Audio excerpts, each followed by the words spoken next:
Salam. İndi deyeceğim içki bütün mikroblara, bakteriyalara, viruslara, göbələklərə təsir göstərir. Hamınızı xoş gördüm. Videomu beğendiğiniz, paylaştığınız ve səhifəmə abunə olduğunuz için hamınıza əvvəlcədən təşəkkürümü bildirirəm. Deyəcəyim içkinin tərkibi belədir.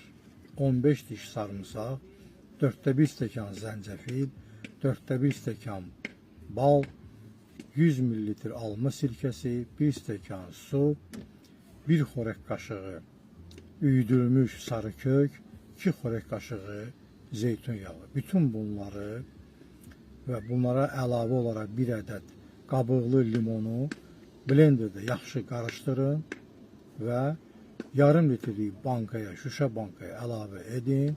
Şüşə bankanın qapaq hissəsinə qədər su əlavə edib, ağzını kip bağlayıb, soyuducuda saxlayın. Bu içkini düzəldən kimi də istifadə etmək olar. Yaxşı olardı ki, 1-2 gün qaldıqdan sonra istifadə olunsun. Xəstəliyin əlamətləri başlayanda yarım stəkandan daxilə qəbul etmək lazımdır. Gündə 3-4 dəfə. Hamınıza can sağlığı arzulayıram. Özünüzdən müğayət olun.